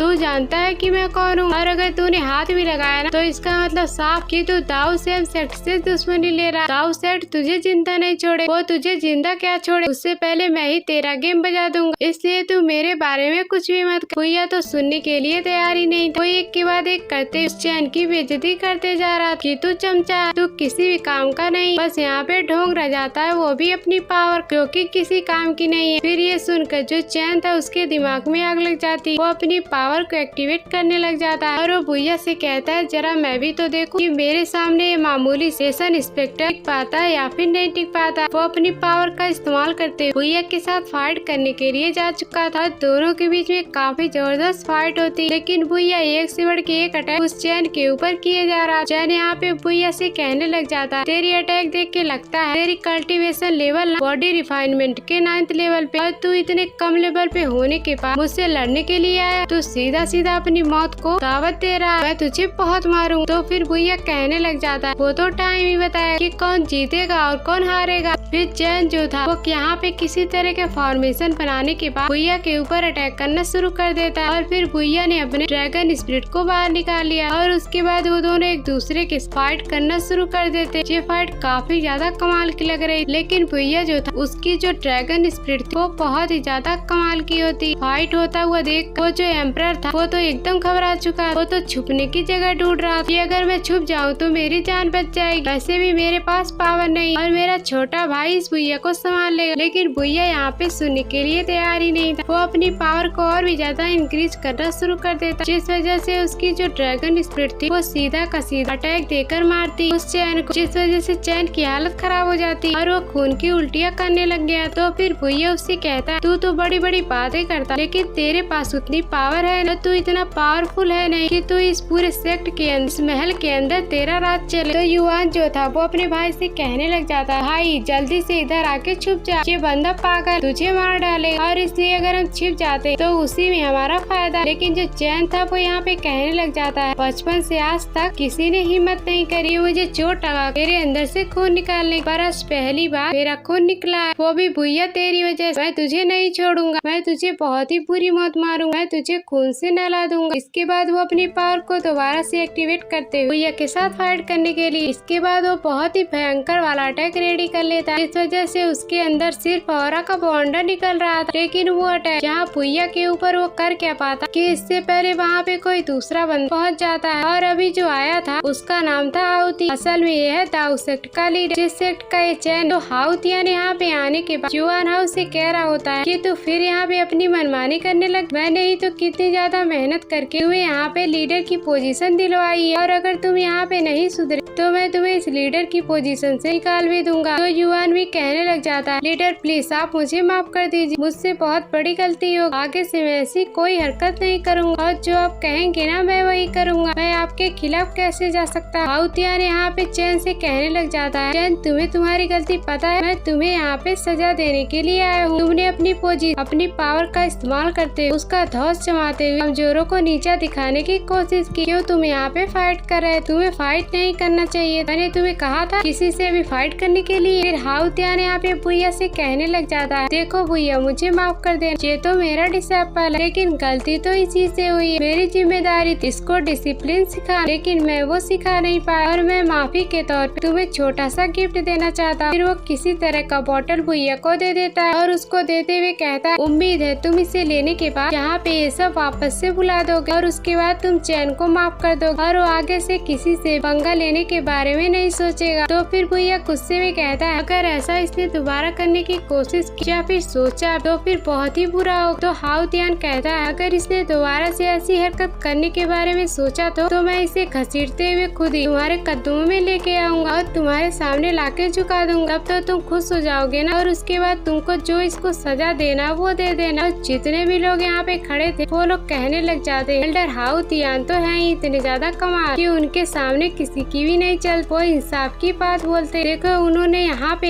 इंसाफ ही दिलाया, और साथ ही साथ वो जो हाउतियान था यहाँ पर एक पालकी रखी हुई, उसके अंदर एक लड़की मौजूद, उससे कह रहा होता कि आपने जो पिल बनाने के लिए कहा था वो पिल काफी हद तक रिफाइन हो चुकी है, और थोड़े टाइम के अंदर वो पिल लाके आपको दे दूंगा, और ज्यादा से ज्यादा 1 मंथ का टाइम लेता है, और 1 मंथ के अंदर वो पिल आपके हाथों में लाके दे दूंगा, आप उसकी टेंशन बिल्कुल भी मत ले। तो वो लड़की कहने लग जाती है, बिल्कुल हाउती, तुम जैसा कहोगे मैं उस चीज को फॉलो करूंगी, मैं तुम्हारी बातें कैसे टाल सकती, जब वो तब तुम मुझे लाके दे दे। फिर वो जो लड़की थी वो यहाँ पे भैया से कहने लग जाती, तुम बड़े दूर से आए हो यहाँ, वैसे भी आज समारोह था, आज पार्टी थी रात, तो तुमसे छोटी सी रिक्वेस्ट की, क्या तुम पार्टी में जाना चाहोगे? हम तुम्हारा अच्छे से वेलकम करना चाहते हैं, तो मुझे पूरी उम्मीद है कि तुम इसके लिए मना नहीं करो। भैया को उस लड़की की बातें सुनकर बहुत ही गुस्सा आ रहा था, उसके दिमाग में आग लग रही, क्योंकि उस लड़की के उसकी पास्ट मेमोरी जुड़ी हुई। वो अपने पास्ट को याद करने लग जाता जब उस लड़की ने उसको इस महल से भगा दिया। फिर हम भैया को महल के अंदर देख पाते और ये सीन कुछ टाइम पहले का था, जब भैया इसी महल के अंदर था, जिसका लीडर है युआन। तो इसका मतलब भैया जो है असल में इसी महल का प्रिंस हुआ करता था और उसके फादर होंगे यहाँ के एम्परर। लेकिन धोखेबाजी से इस युआन हाउ ने और बाकियों ने उसे महल से बाहर फेंक दिया। और वो जो शराबी सोल्जर है जिसकी वो बात कर रहा, जो पहले के प्रिंस जो कि बहुत अच्छे इंसान थे, तो हो सकता है कि वो बात भैया की कर रहा था। अपना हीरो तो एक प्रिंस निकला, वो भी इसी महल का, जहाँ पे उसके दुश्मनों का राज चल रहा। तभी पालकी में उस लड़की को देखकर भैया इतना ज्यादा भड़का हुआ था कि उसी ने उसके ऊपर गलत इल्जाम लगवा के उसे महल से बाहर फेंकवा दिया। और जब भैया यहाँ से जंगल से होते हुए आगे जा रहा था अपनी सजा काटने के लिए, तभी वहाँ पे उसकी जान लेने के लिए एक बहुत ही खतरनाक पॉइजन इसने खा चुका, जिसको उस लड़की ने भेजा होता, जो कि पालकी के अंदर मौजूद, ताकि वो भैया की यहाँ पे जान ले सके। भैया एकदम भड़क जाता कि आखिरकार तुम लोग हो कौन और तुम लोग मुझे क्यों मारना चाहते। तो उस स्नेक के अंदर से वो लड़की कहती, मैंने तुम्हारे पेरेंट्स को तो मार दिया इसी तरह से पॉइजन देकर, तो अब तुम्हारी बारी, इसलिए तुम अपने पेरेंट्स को जाकर कंपनी, क्या तुम जाओगे नहीं उनके पास, उनको अकेला रहने दो, इसीलिए मैं तुम्हें मारने के लिए आई हूँ, जाओ और मौज करो। फिर उसके बाद वो जो स्नेक वो भैया के ऊपर हमला करने की कोशिश करता है, लेकिन तभी वहाँ स्वर्ण सेक्ट के जो लीडर थे वो आकर पहुँच चुके थे, जिन्होंने भैया को बचा लिया। और इसका मतलब इसी के पास से भैया को अपने स्वर्ण सेक्ट में ले गए थे, जहाँ पे भैया एक मामूली सी जिंदगी गुजार रहा था। कहाँ वो एक प्रिंस अपने फादर के मरने के बाद इस महल का अगला एम्परर बनता, लेकिन दुश्मनों ने उसकी एम्परर की पोजीशन से भगा दी और उसके पेरेंट्स को भी मार दिया और उसको महल से बाहर फेंक दिया। और भैया ने बड़ी मुश्किल से अपनी जिंदगी गुजारा, वो दोबारा से उसी महल में आया है जहाँ पे उसके दुश्मनों का राज, और अब वो उन सब के सब दुश्मनों की उनकी औकात दिखाए और अपने एम्परर वाली पोजीशन और अपने प्रिंस का बदला लेगा। जिस सीन के साथ यह एपिसोड यहीं पर एंड हो जाता है। Thanks for watching.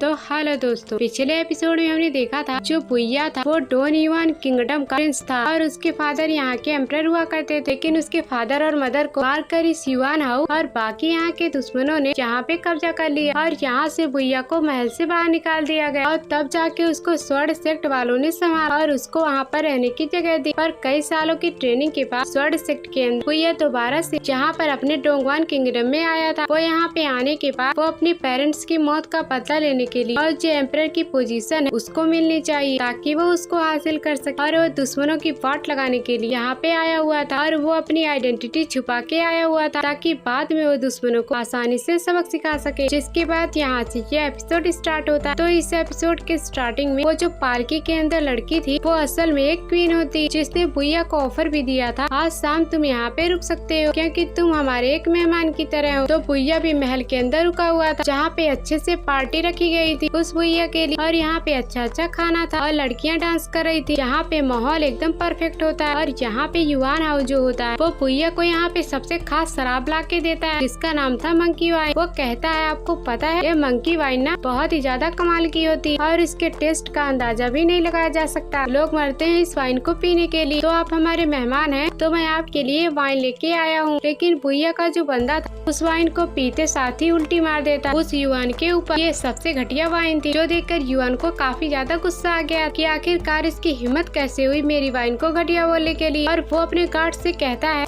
गार्ड से जाओ और इस बंदे की चमड़ी निकाल दो, ये जिंदा नहीं बचना चाहिए बंदर। लेकिन भैया जो था वो यहाँ पे अपने बंदर को संभालता है और अपनी पावर का इस्तेमाल करते हुए उस सारे के सारे गार्ड्स को वहाँ से उड़ा के दूर फेंक देता है ताकि वो उसके बंदर को कुछ न कर सके। तो क्वीन जो थी यहाँ पे कहना चाहती थी बस बस बहुत हो गया, क्या हो रहा है यहाँ पर। इस वजह से युआन हाउ भी रुक चुका था। वह बंदर से कहता है कि तू लो लेवल का नहीं है, मैं तुझसे फाइट नहीं करूंगा, तू भाड़ में जा। वो क्वीन यहाँ पे भैया से कहती है क्या तुम्हें पता है ये जो वाइन है ना वो हमें हमारे एक खास मेहमान ने दिया था, जो वाइन बहुत ही ज्यादा कमाल की होती है, लेकिन तब भी लगता नहीं ये वाइन आपको पसंद आई है। तो इसकी वजह से वो जो क्वीन थी वो यहाँ पर कुछ हब्स और काफी कमाल कमाल की चीजें लेकर आती है। एक लड़की थी जो कि ये सारी चीजें लाके बुइया को दे रही थी, और ये देख के बुइया एकदम ज्यादा हैरान हो जाता है कि आखिरकार ये क्या हो रहा है, आखिरकार ये लोग मुझे इतने हब्स वगैरह लाके क्यों दे रहे हैं, मुझे तो अभी इन सब की जरूरत नहीं है। लेकिन अगर देखा जाए तो ये सारे के सारे हब्स काफी ज्यादा कमाल के हैं। वो जो क्वीन थी वो यहाँ पे बुइया से कहती है, तुम हमारे मेहमान हो, तो तुम्हें यहाँ का ऑफर किया हुआ शराब पसंद नहीं आया तो हम तुम्हें ऐसे खाली हाथ बैठे हुए थोड़ी ना देख सकते हैं। तो इसके लिए मैंने कुछ हब्स को मंगवाया और मुझे उम्मीद है कि तुम्हें हब्स पसंद आएंगे, शराब नहीं तो यही सही, तुम इसे अपने पास रख सकते हो। लेकिन बुइया को तो हब्स भी नहीं चाहिए थे, क्योंकि उसका यहाँ पे आने का इंटेंशन कुछ और ही था। उसे जानना था अपनी बहन के बारे में। जब वो महल से गया था तो इसी महल में उसकी बहन रह गई थी, वो उसी के बारे में पता करने के लिए इस महल के अंदर आया हुआ था। तो बुइया जो था वो यहाँ पे उस क्वीन से कहने लग जाता है, अब तो बहुत ही ज्यादा दयालु है, वैसे जो मंकी वाइन आपने ऑफर की है ना, और मैंने सुना ये मंकी वाइन सिर्फ एक जगह पे बनती है और उस जगह का नाम है एस्टर डिवाइन। तो अगर मैं गलत नहीं हूँ तो आपको वहीं के किसी बंदे ने मंकी वाइन ऑफर की होगी, क्यों मैं सच कह रहा हूँ ना। तो फिर युवान हाउ कहता है, अरे वाह क्या बढ़िया दिमाग लगाया, बिल्कुल सही कहा तुमने, ये वाइन तो हमें उसी एस्टर डिवाइन किंगडम के किंग ने भेजी है, और वो भी बड़े खास मौके के लिए, क्योंकि प्रिंसेस वॉइस जो है उससे वो किंग शादी करना चाहता है, और प्रिंसेस वॉइस जो है वो हमारे महल की एक मेंबर है, तो वो उन्हीं से शादी करने के लिए जो ईस्टर्न वाइन किंगडम का किंग है बेताब हुआ जा रहा है। हमने शादी फिक्स भी करवा दी, तो इसी वजह से वो की वाइन भेजा करता है, और अगर तुमने ये वाइन नहीं पी तो तुमने क्या ही पी, तुम्हें तो ये वाइन पीनी चाहिए, बड़ा ही मजा आएगा। और ये सुनकर बुइया जो था उसके दिमाग में आग लग जाती है, क्योंकि प्रिंसेस वही जो है वो कोई और नहीं बल्कि बुइया की बहन है, और ये लोग उसी की बहन की शादी उस एस्टर डिवाइन किंगडम के किंग से जबरदस्ती करवाना चाहते हैं। तो बुइया यहाँ पे कहने लग जाता है, ये जो सेक्ट है हमारा, ये तो हमेशा अच्छाई के रास्ते पे चलता है, लोगों की मदद करता था और गलत लोगों का साथ कभी नहीं देता था। तो आपको पता ही है ना ये जो एस्टर डिवाइन किंगडम वो लोग किस तरह के कल्टीवेशन प्रैक्टिस करते हैं, बिल्कुल इवल टेक्निक है उन लोगों की, और उन लोगों को किसी पे दया दिखाना तो आता ही नहीं, बस लोगों को खिलौने की तरह इस्तेमाल करते हैं। तो ऐसी जगह पे प्रिंसेस की शादी करना आप लोगों को सही लगता है क्या? तो मेरे ख्याल से सही चीज बिल्कुल भी नहीं है। तो फिर युवान हाउ कहता है, अरे वो लोग क्या कल्टीवेशन प्रैक्टिस करते, इसे हमसे क्या मतलब, लेकिन हमें मतलब एक चीज से, क्योंकि एस्टर डिवाइन किंगडम के कुछ बंदे हमारे सिपाहियों को बहुत ही बुरी तरीके से मारा है, हमारे सिपाहियों के आसपास के इलाकों में ढंग से जाने भी नहीं देते, और उनका कहना है कि वो जल्द से जल्द हमारे पूरे सेक्ट के ऊपर कब्जा भी कर लेंगे। तो इसी चीज को रोकने के लिए हमने प्रिंसेस को उनके हाथे भेज दिया, मेरा मतलब कि शादी के लिए हामी भर दी, ताकि कम से कम एस्टर डिवाइन किंगडम वालों से हमारा पीछा तो छूटेगा और हम लोग सुकून की जिंदगी गुजार पाएंगे। तो इसी वजह से हम शादी करवा रहे हैं। तो बुइया समझ चुका था उसको जल्द से जल्द जाके उसकी बहन को बचाना होगा, वरना बहुत ही बड़ी गड़बड़ी हो सकती है। तो वो सभी से कहता है, लगता है ना टाइम कुछ ज्यादा ही हो गया, मुझे अभी यहाँ से चलना चाहिए। तो सभी लोग कहते हैं, रुक जाओ थोड़ा खाना खा के जाओ, लेकिन बुइया वहाँ से जा चुका था ताकि वो अपनी बहन को बचा सके। तो फिर युवान हाउ कह रहा था, अरे थोड़ी देर रुक जाते तो मैं कुछ लड़कियों का बंदोबस्त कर देता तुम्हारे लिए, साथ में लेके जाते और लड़कियों के साथ मौज करते। पर जो क्वीन थी वो उससे कहती है, तुम्हारे दिमाग में सिर्फ लड़कियां चलती रहती है, तुम अपना मुंह बंद कर चुपचाप बैठ जाओ। तो फिर क्वीन जो थी वो यहाँ पे चैन से कहने लग जाती है, चैन जरा बुइया के ऊपर नजर रखना, मुझे बुइया कुछ ठीक नहीं लगता है कि टीम का कुछ पुराना ही साथी है जो कि अपनी आइडेंटिटी छुपा के आया हुआ है। तो इस चीज को चैन मान जाता है। तो वही बुइया जो यहाँ पर बीस्ट के ऊपर सवार होकर सीधा अपनी बहन को बचाने के लिए निकल जाता है, ताकि जल्द से जल्द जाकर अपनी बहन को बचा सके। और दूसरी तरफ हम एक लड़की को देखते हैं जो कि एक लड़के के साथ मौज कर रही। वो लड़के से कहती है, तुम्हें क्या चाहिए? तो वो लड़का कहता है, तुम जो प्यार से दोगी वो मुझे चाहिए, बस जल्दी से मुझे दे दो। तो वो लड़की कहती है, तुम मांग ही रहे हो तो मैं तुम्हें दे देती हूँ। तो इतना कहने के बाद वो खुद को बीस्ट में ट्रांसफॉर्म कर लेती है और वहीं पे उस लड़के को खा के निकल चुकी थी। बेचारे लड़के ने सोचा कुछ और था, लेकिन उसको तो मिला कुछ और। वहीं दूसरी तरफ हम एक पुराने टेम्पल का सीन देखते हैं, जहाँ पे वो शराबी जो था वो बुइया की बहन प्रिंसेस वयो के साथ वहाँ पे आ रहा था। प्रिंसेस यहाँ पे शराबी से कहना चाहती है, अब सब ठीक तो है ना, या फिर तुम्हें अभी भी टेंशन है? तो शराबी कहता है, अब धीरे धीरे मेरी टेंशन खत्म हो रही। वो तो अच्छा हुआ कि उस टाइम मास्क वाले बंदे ने आकर मुझे बचा लिया, वरना वो लोग तो मुझे मार ही दिए होते। पर मैं मर भी जाऊँ मुझे उससे कोई फर्क नहीं पड़ता, पर मैं भैया के खिलाफ तो नहीं जाऊंगा। और उनके जैसा प्रिंस मैंने अपनी जिंदगी में कभी नहीं देखा और उनको इन्हीं लोगों ने मिलकर मरवा दिया। मैं भैया के बारे में अभी भी जानकारी निकाल रहा हूँ, क्या पता कहीं वो बच गए होंगे तो फिर कितना अच्छा हो जाएगा। तो अब प्रिंसेस यहाँ पे शराबी से कहने लग जाती है, तुम भैया के बारे में कितना सोचते हो, लेकिन एनी टाइम भैया का नाम लेना सही नहीं है, क्योंकि उस युवान हाउ और बाकियों ने मिलकर पूरे शहर के अंदर ये खबर फैला दी है, जो भी भैया का नाम लेगा उसकी जान ले ली जाएगी। तो तुम इसलिए अपनी सेफ्टी के भैया का नाम मत लो। तो उसके बाद जो प्रिंसेस थी वो यहाँ पे महल जो टेम्पल के पीछे बना हुआ उसी टेम्पल में आ चुकी थी, जहाँ पे टेम्पल के अंदर कुछ लोग कैद थे। वो लोग कैद बल्कि यहाँ पे छुपे हुए होते हैं, क्योंकि बाहर इनको ऑर्डर दे दिया गया था जान से मारने का, और ये सारे के सारे लोग मासूम और निर्दोष हैं। तो उन्हीं लोगों को प्रिंसेस यहाँ पे छुपा के रखी थी दुनिया की नजरों से, ताकि कोई भी अगर इनको देखे तो उनकी जान ना ले। और उनमें से एक छोटा बच्चा होता जो कि बहुत ज्यादा बीमार था और उसको बहुत ही जल्द से जल्द इलाज की जरूरत, और अगर उसको इलाज नहीं मिला तो उसकी जान जा सकती है। कुछ खास तरह के हब्स यहाँ पे लगेंगे जिसकी मदद से बच्चे को ठीक किया जा सकता है। और जो हब्स प्रिंसेस लेके आई थी उससे काम नहीं हुआ, जिस चीज के बाद वो लोग टेंशन में आ जाते हैं कि अब हम करेंगे तो करेंगे क्या। और जो लोग यहाँ पे छुपे हुए थे वो लोग प्रिंसेस से कहते हैं, आपको टेंशन लेने की कोई जरूरत नहीं, आप हमारे लिए अपनी जान खतरे में मत डालिए, आपने जितना हमारे लिए किया है ना वो बहुत है, और अगर किसी ने आपको देख लिया यहाँ पे आते हुए तो आपको नहीं छोड़ेंगे, इसीलिए आप यहाँ से तुरंत ही चले जाइए। और अगर हमारी किस्मत में बचना लिखा हो तो हमें कोई ना कोई जरूर बचा लेगा। इसलिए प्रिंसेस जो थी वहाँ से जाने लग जाती है, लेकिन वो जाने से पहले सबको यकीन दिलाती है, आप लोग बेफिक्र रहना, मैं किसी न किसी डॉक्टर को चुपके से यहाँ भेजने की कोशिश करूंगी जो कि आप लोगों की यहाँ पे इलाज करेगा, और आप लोग बेफिक्र रहना, मैं यहाँ पे आऊंगी जरूर किसी डॉक्टर के साथ। और इतना कहने के बाद प्रिंसेस वहाँ से अपने दासी के साथ जाने लगती है, लेकिन जैसे वो जा रही थी वहाँ पे वो लड़की आ जाती है जिसको हमने थोड़ी टाइम पहले ही देखा था, और इसका नाम होता है कियान। वो यहाँ पे आने के बाद प्रिंसेस से कह रही थी, अरे प्रिंसेस तुम यहाँ, तुम्हें पता है ना कि हमने किस चीज का प्रॉमिस किया था, हमने ये प्रॉमिस किया था कि हम उस रिवर के पास जाएंगे, और उस रिवर के पास जाने के बाद तुम्हारा जो भाई है भैया जो कि मर गया है उसकी आत्मा की शांति के लिए वहाँ पे एक पूजा रखवाएंगे, और हम उसके लिए प्रार्थना करने वाले हैं। देखो तो तुम वहाँ पे आई ही नहीं, और तुम यहाँ पे किसी खंडर टेम्पल के अंदर आ गई हो जहाँ पे कोई रहता भी नहीं, तो तुम यहाँ पे क्या करने के लिए आई हो? ओ अच्छा, कहीं ऐसा तो नहीं कि तुमने इस टूटे हुए टेम्पल के अंदर किसी को छुपा के रखा है जो शायद रातों को तुम्हें मजे देता होगा? क्यों, सच कह रही हूँ ना, कई सारी लड़कियों को छुपा के रखा होगा तुम उनके साथ मजे करने के लिए। तो दासी जो थी वो बीच में आके कहती, तुम प्रिंसेस के बारे में क्या बोल रही, तुम प्रिंसेस से इज्जत से बात करो। लेकिन वो किया उस दासी के ऊपर सीधा अटैक कर देती और उसको वहाँ से उड़ा के दूर फेंक देती कि यहाँ पर नौकर भी आए हैं मुझसे बात करने के लिए, तू अपनी औकात में रह। और वो जो प्रिंसेस थी वो वहाँ पे उसको पकड़ लेती और उसका गला दबाते हुए कहती, इज्जत से बचाकर तू यहाँ पे क्या कर रही, क्योंकि मैंने सुना है ना कुछ बंदे थे जिनको कैद करके रखा गया ताकि उनकी जान ली जा सके, लेकिन अचानक से वो सारे के सारे बंदे गायब हो गए। तो कहीं ऐसा तो नहीं कि तुमने उस बंदे को छिपाकर इस टेम्पल के अंदर रखा हुआ है जिससे मिलने के लिए तू यहाँ पे आई हुई थी? तो देख, अगर तू ऐसा कर रही है ना तो तूने बहुत ही बड़ी गलती कर, जिसकी सजा तू शायद भुगत भी नहीं पाएगी। तो तू बता ना, फिर मेरे कान में आकर तू बता दे कि तूने यहाँ पे उन लोगों को छिपा के रखा। मैं सच में क्वीन को इस बारे में नहीं बताऊंगी। क्वीन क्या, मैं किसी को भी नहीं बताऊंगी, बस तू मेरे कान में सच्चाई बता सकती। तो प्रिंसेस कहती है, तू कुछ भी क्यों ना कर ले, मैं तुझे नहीं बताने वाली, तू एक नंबर की घटिया लड़की है। कि ये सुनको जो कियान वो यहाँ पे भड़क चुकी थी कि तभी वहाँ पे शराबी आकर पहुँच जाता है जो कहता है, अगर तूने प्रिंसेस के बारे में कुछ भी कहा तो मैं तुझे नहीं छोड़ूंगा। लेकिन कियान एक ही अटैक में उस शराबी को उड़ाकर दूर फेंक देती। कियान दिखने में तो काफी ज्यादा पावरफुल लग रही और वो प्रिंसेस से कहने लग जाती है, आज तक किसी ने भी मुझसे इस तरह से बात करने की हिम्मत नहीं की जैसे कि तुमने मुझसे बात की। तुम्हें पता है कि इसका अंजाम कितना बुरा हो सकता है। मैं तुझे नहीं छोड़ूंगी, मैं तुझे मार डालूंगी। एक तो तूने मुझसे गलत तरीके से बात की और उल्टा तूने यहाँ क्वीन के बगैर, उनके जानकारी के बगैर कुछ लोगों को यहाँ पे छुपा के रखा जिनको मारने का ऑर्डर। तुमने तो 2 अपराध किए जिसकी सजा तुम्हें बराबर मिलेगी। तो चलो फटाफट मरने के लिए तैयार हो जाओ। वो जैसे यहाँ प्रिंसेस के ऊपर अटैक करती और उसकी जान लेने वाली थी कि तभी वहाँ पे भैया पहुँच जाता है जो कि अपनी स्टिक फेंक के मारता। इसकी वजह से कियान वहाँ से उड़कर दूर जाके गिर जाती। तो फिर सारे लोग कहते हैं, अरे ये तो वही मेहमान है जिसने कि शराबी को आके यहाँ पे बचाया था। और फिर सभी लोग उस भैया को देख के काफी ज्यादा खुश हो जाते हैं कि ये तो हमें इस कियान से बचा लेगा। फिर कियान जो थी वो भैया को देख के कहने लग जाती है, ओ अच्छा, तुम तो वही हो ना जिसके स्वर्ण सेक्ट ने नेशन इंस्पेक्टर बनाया, तो तुम यहाँ पे क्या कर रहे हो? तो फिर भुइया कहता है मेरा काम ही यही है अपराध को होने से रोकना। तो तुम यहाँ पे एक लड़की के ऊपर अत्याचार कर रही हो, तो उसको बचाने के लिए मुझे यहाँ पे आना ही था। तो फिर कियान कहती अच्छा ऐसी बात है, तो मैं भी तो देखूं कि तुम अपनी ड्यूटी किस तरह से करते हो। वैसे तुम एनी टाइम ये मास्क लगा के क्यों रहते? तुम्हें पता है ना मुझे लड़के बहुत ही ज्यादा पसंद है। मैं तो पहले उनको रुझाती, फिर उनको अपने पास बुलाती, फिर उनको अच्छे ऑफर देने के बाद उन्हें सीधा निकल जाती। वही काम मैं तुम्हारे साथ भी कर, लेकिन तुम तो अपना मास्क उतार ही नहीं रहे। तुम जरा अपना मास्क तो उतार, मैं तुम्हारा चेहरा देखना चाहती हूँ कि तुम अच्छे दिखते हो या फिर नहीं दिखते हो। और अगर तुम अच्छे दिखते हो मैं तुम्हारे साथ मजे करते हुए उसके बाद तुम्हें मारूं, और अगर तुम बुरे दिखे तो मैं तुम्हें वैसे ही मार दूंगा। तो मिंग लोंग यहाँ पे भुइया से कहने लग जाती है अरे भुइया देखो तो क्या कमाल का ऑफर दे रही, लगता है तुम्हारे आगे की नकली लड़कियों के बीच में ही घूमने वाली, ये तो तुम्हें मारने से पहले तुम्हारे साथ रंगरलियां मनाने का ऑफर दे रही है। जाओ जाओ तुम भी मौज करो। लेकिन ये सुन भुइया को काफी ज्यादा गुस्सा आ चुका था। वो यहाँ पे कियान से कहता है बस बहुत हो गया, तुम मुझसे इस तरह से बात नहीं कर सकते। और वो अपनी पावर का इस्तेमाल करते हुए कियान के साथ ही भिड़ चुका था, ताकि दोनों जब एक दूसरे से फाइट करे तो उसको भुइया हरा सके। तो कियान यहाँ पे उससे कह रही थी तूने अपनी पावर देखा, तेरी पावर जो है वो बॉडी रिफाइनमेंट 9th लेवल की है, और तुम मुझसे आया फाइट करने की, और मेरा level body refinement 10th level पे है।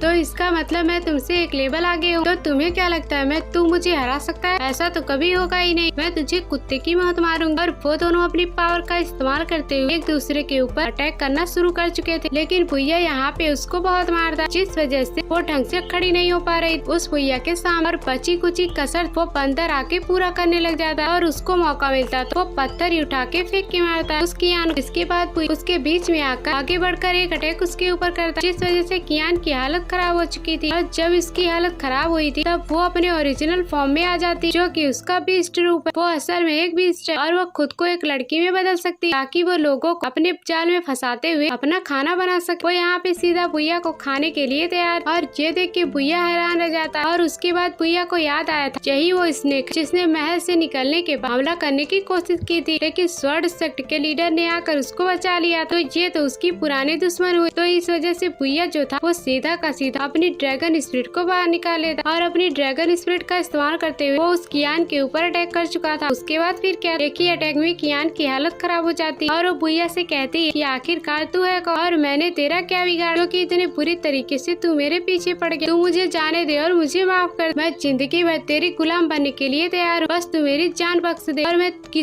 और मैं तेरे को क्या, मैं किसी को आगे से परेशान नहीं करूँगा, बस तू थोड़ा सा मौका दे। लेकिन भुइया कहता है तेरी हरकत ना इतनी ज्यादा घटिया कि इसके बारे में कोई सोच भी नहीं सकता। तू मासूम लोगों को अपना चारा बना के खा लेती, तो तुझ जैसे इंसान का जिंदा रह के कोई फायदा नहीं। वो अपना मास्क निकाल उस कियान को दिखा देता, जिसके बाद वो समझ जाती ये कोई और नहीं बल्कि भुइया ही। इसके पहले वो किसी को कुछ बता पाती कि भुइया उसके ऊपर अटैक कर देता। और कियान यहाँ पे कहते हुए जा रही थी तुम यहाँ पे अकेले तो आए हो, लेकिन तुम अकेले सारे दुश्मनों का मुकाबला नहीं कर पाओगे। पर भुइया कहता है ये तो टाइम ही बताएगा, अब तो टाइम भी बदल चुका है, अब मैं अपने सारे के सारे दुश्मनों को मार डालूंगा, और मेरे हाथों से ही मेरे दुश्मनों को मरना होगा। इसके बाद उसने कियान को भी मार दिया था। और फिर सारे के सारे लोग हैरान रह जाते हैं कि आखिरकार हमारे शहर के अंदर इतना भयंकर बीस्ट आया तो आया कैसे, ये है कौन, आखिरकार ये कहाँ से आया। तो वहीं पर चैन भी खड़ा जो कि सारी की सारी चीजें देख लेता कि इसने यहाँ पर कियान को मार। शायद उसने ये नहीं देखा हो कि असल में मास्क के पीछे भुइया ही है। तो वहीं पे प्रिंसेस जो थी वो अपनी दासी का ख्याल रख रही थी, क्योंकि उसको चोट लग गई थी उस कियान से लड़ने के दौरान। कि तभी वहाँ पे भुइया पहुँच जाता जो कि अपना मास्क निकाल के आया हुआ था, और उसको देख प्रिंसेस एकदम हैरान रह जाती। जो सीन दिखाते ये एपिसोड यहीं पर एंड हो जाता है। Thanks for watching. तो हेलो दोस्तों, पिछले एपिसोड में हमने देखा था कि भुइया को इस बारे में पता चला था कि उसके बहन की शादी जबरदस्ती ईस्टर्न डिवाइन किंगडम का जो प्रिंस है उसके साथ जबरदस्ती करवाई जा रही है, ताकि ईस्टर्न डिवाइन किंगडम जो है वो युआन हाउ क्वीन के सेक्ट के ऊपर हमला ना करे। तो इसी वजह से वो लोग भुइया की बहन को उसके हवाले कर रहे हैं। तो इसका मतलब है वो उनके हाथों में उसको बेच रहे हैं, ताकि ईस्टर्न डिवाइन किंगडम से उनका पीछा छूट जाए। और इस चीज को जानने के बाद भुइया काफी ज्यादा गुस्सा हो चुका था। वो अपनी बहन को बचाने के लिए वहाँ से निकल चुका था और उसी के साथ साथ जो बुइया की बहन थी उसके ऊपर एक स्नेक डीमन ने हमला कर दिया होता है कि तभी वहाँ पे बुइया आकर उसको बचा लेता है। बुइया के बहन की जान बच चुकी थी, जिसके बाद यहाँ से यह एपिसोड स्टार्ट होता है। इस एपिसोड के स्टार्टिंग में बुइया जो था वो अपनी बहन के कमरे में आ चुका था और जैसे वो यहाँ पे अपना मास्क निकालता है उसकी बहन उसको देखकर एकदम ही ज्यादा हैरान रह जाती है। उसको तो यकीन ही नहीं होता। वो कहती है बुइया क्या तुम हो? तुम हम सबको छोड़ के इस दुनिया से चले गए लेकिन तुम वापस आ गए तो मैं तुम्हें बता नहीं सकती कि मैं कितनी ज्यादा खुश हूँ। तो बुइया कहता है जब किस्मत में मेरा दोबारा से आना यहाँ पे लिखा हुआ था तो मैं इस दुनिया से कैसे जा सकता हूँ, क्योंकि सारे दुश्मनों की मौत तो मेरी हाथों ही लिखी हुई है ना,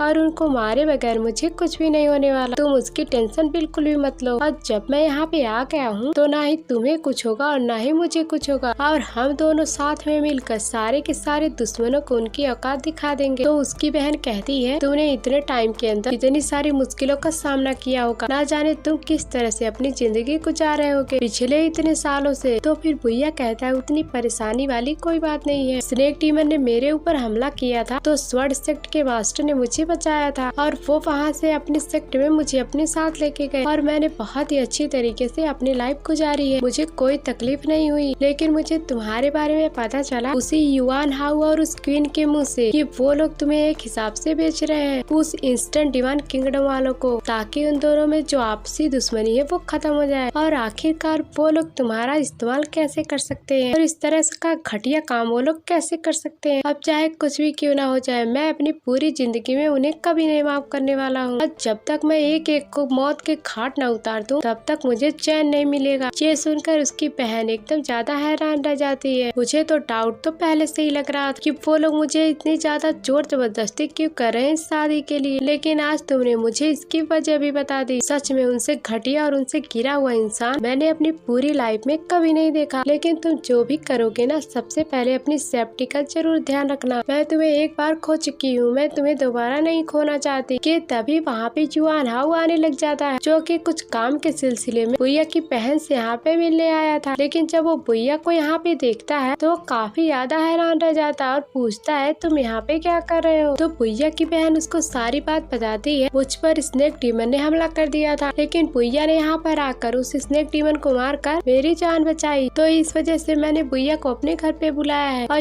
ये सुनकर युआन जो था वो अंदर ही अंदर गुस्सा करने लग जाता है और ये बुइया को यहाँ पे क्यों बुलाई है, कहीं ऐसा तो नहीं कि बुइया के साथ कुछ प्लानिंग कर रही है और हो सकता है ये अपनी बातों में बुइया को फंसा लेगी। तो हो सकता है बुइया इसको यहाँ से बाहर निकालने में हेल्प करे। ये तो एक नंबर की घटिया लड़की है, इसको तो सबक सिखाना ही पड़ेगा वरना ना जाने ये कब यहाँ से निकल जाए और ये बुइया के साथ इस महल से फरार हो जाए। लेकिन मैं ऐसा कुछ यहाँ पे नहीं होने दूंगा। तो फिर वो बुइया की बहन से कहने लग जाता है देखो तुम्हें टेंशन लेने की कोई जरूरत नहीं है, मैंने कम से कम 1000 सिपाहियों को बाहर लगा दिया है, तो यहाँ पे किसी तरह के डीमन क्यों ना आ जाए, वो तुम्हारा कुछ नहीं बिगाड़ सकते। और फिर उसके बाद वो बुइया की बहन को अपने पास बुलाता है और उसके कान में उसको धमकाते हुए कह रहा था अगर तुमने एक भी बार यहाँ से भागने की कोशिश की ना तो जितने भी सोल्जर्स को मैंने बाहर लगाया है तो मैंने उनको यहाँ पे ऑर्डर दे दिया है कि अगर तुम यहाँ से भागने की कोशिश करती हो तो वो उसी टाइम तुम्हें मार देंगे। और बाहर जितने भी सोल्जर्स खड़े हैं उनमें से कई सारे हैं जो कि बॉडी रिफाइनमेंट के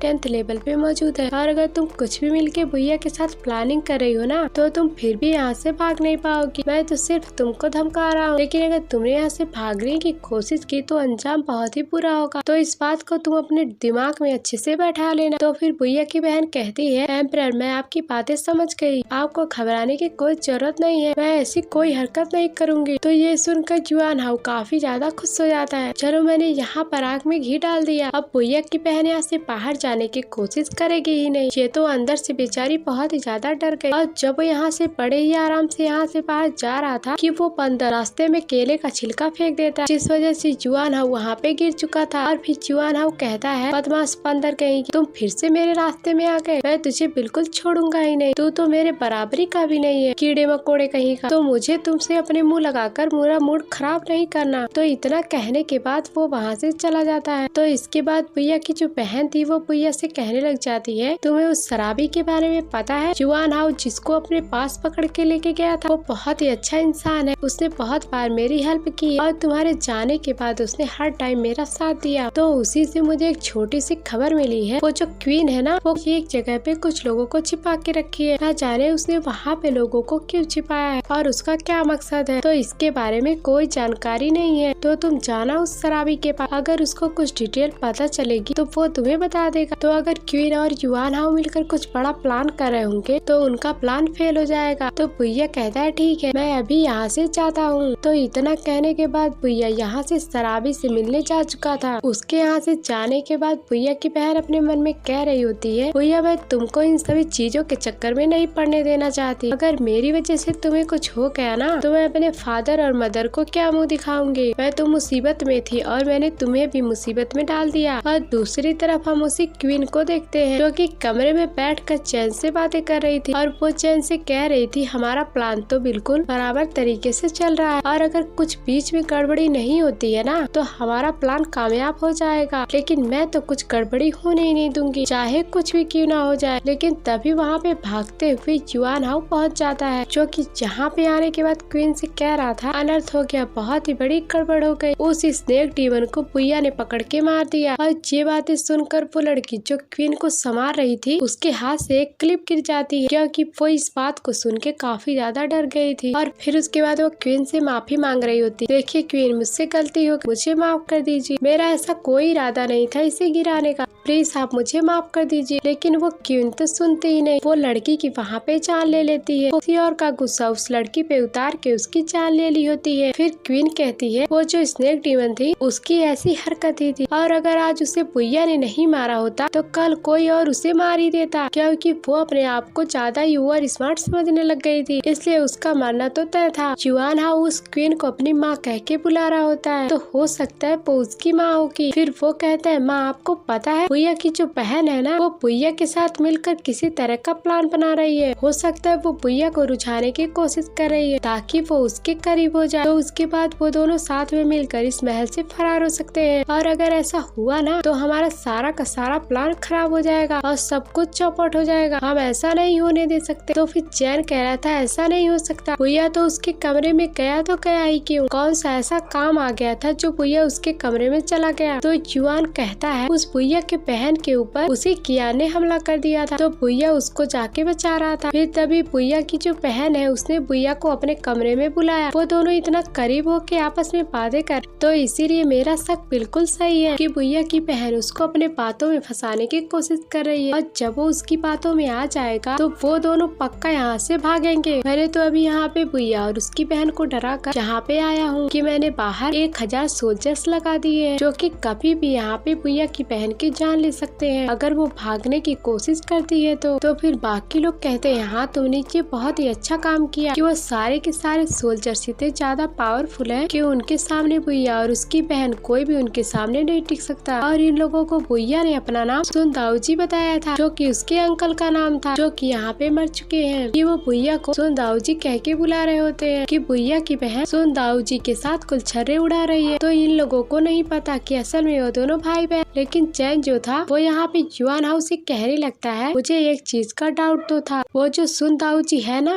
वो बड़ा ही खतरनाक इंसान है, हो सकता है कि वो अकेले इतने सारे सोल्जर के साथ लड़ने के लिए तैयार हो जाए, तो हमें फूक फूक के कदम रखने और अगर हमने यहाँ पे कोई गलती की तो हमारा इतने टाइम से बनाया हुआ प्लान सब बर्बाद हो जाएगा। तो युआन हाउ अपनी माँ से कहने लग जाता है माँ आपको क्या लगता है जो भैया की बहन है वो सुन दाऊजी के ऊपर अपना कंट्रोल हासिल कर लेगी, क्या सुन दाऊजी उसकी हेल्प करेगा महल से भागने में। तो क्वीन कहती मुझे भैया की बहन के ऊपर बहुत ही ज्यादा शक होता है, वो एक नंबर की घटिया लड़की है, वो इस तरह से बातें करती है कि उसकी बातों में कोई भी आ जाए तो सुन दाऊजी का उसकी बातों में जाना कोई बड़ी बात नहीं है। तो उसके बाद क्वीन जो है वो अपने कुछ खास सोल्जर्स को बुलाती है और वो कहती है जाओ और भैया को जान से मार दो, सुन दाऊजी हमें जिंदा नहीं चाहिए, कोई जरूरत नहीं है मुझे उसकी। फिर ये चीज सुनकर युआन हाउ और चैन उससे कहने लगते हैं आपने तो सीधा सुन दाऊजी को मारने का ऑर्डर दे दिया, वो तो आया था ना स्वर्ण सेक्ट से, अगर वो यहाँ पे मर गया ना तो स्वर्ण सेक्ट वाले हमसे सवाल करेंगे कि ये मर कैसे गया, तो इसका जवाब हमारे पास नहीं होगा, तो फिर हम क्या करें। तो फिर क्वीन कहती है उसकी टेंशन तुम्हें लेने की जरूरत नहीं है, तुमने देख लिया होगा ना कि सुन दाऊजी को बुराइयां बिल्कुल भी नहीं पसंद है, वो किसी को भी बचाने के लिए किसी भी हद तक जा सकता। और वैसे भी हमारे सिटी के ऊपर वो जो कियान यानी स्नेक डीमन थी उसने तो हमारे सिटी के ऊपर हमला किया ही था, तो हम ये खबर फैला देंगे कि स्नेक डीमन से लड़ते हुए